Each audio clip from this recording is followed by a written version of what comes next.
For example, in Matthew chapter 15, verse 7, when Jesus challenged the hypocrisy of the Pharisees, he did so by referring to Scripture. There we read these words, "You hypocrites, Isaiah was right when he prophesied about you."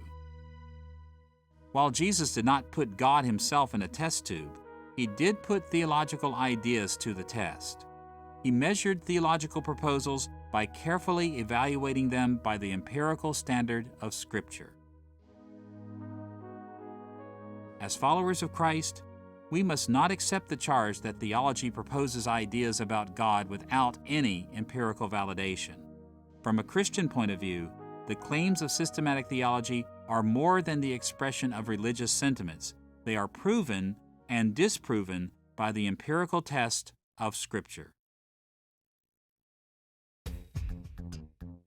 Now that we've seen what theological propositions are and how they are legitimate ways of expressing theological facts, we should turn to a third consideration, the place they have in building systematic theology.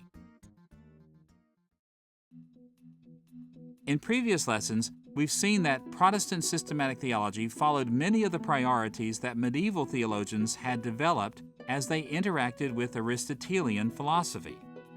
And as a result, building systematic theology requires four main steps: the formation of technical terms, the formation of propositions, doctrinal statements, and a comprehensive system of beliefs. Now, we always have to remember that speaking this way is somewhat artificial. Systematicians actually involve themselves in all of these steps all the time.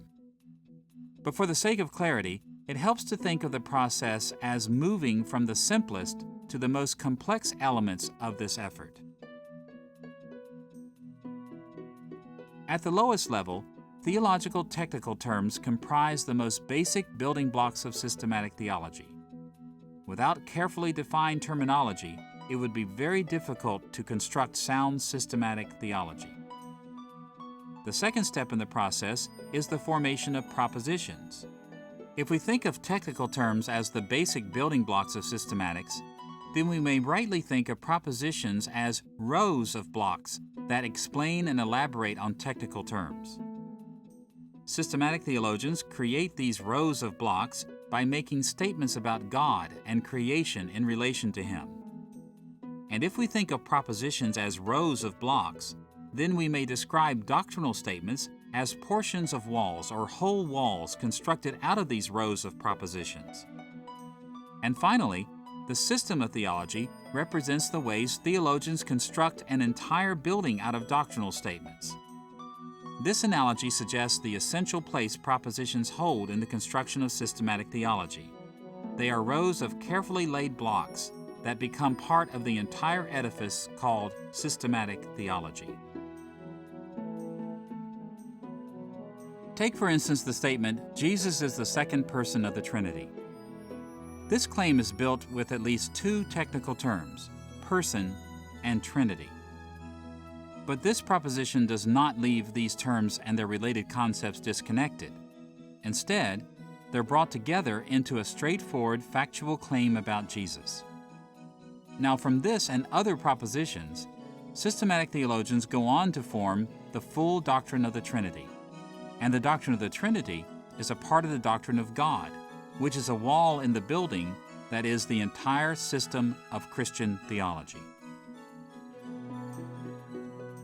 It's important to remember that when systematic theologians discuss or write about theology, they employ all kinds of rhetorical techniques. They propose ideas and support them with evidence. They support and scrutinize the ideas of others. They ask rhetorical questions, they trace the historical developments of ideas, they expose motivations and point to positive and negative consequences of various positions. A large array of rhetorical techniques is at their fingertips. But theological propositions undergird all of the explanations, arguments, defenses, and persuasive techniques that we find in systematics. And they form an essential part of the process of building systematic theology.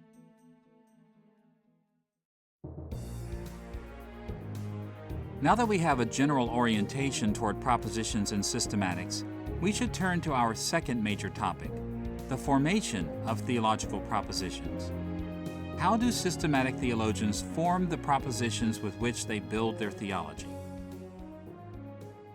The processes experienced theologians follow as they create their propositions are enormously complex.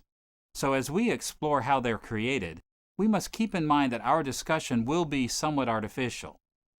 Even so, we'll highlight some of the important dimensions of these processes that will help us build systematic theology much more responsibly.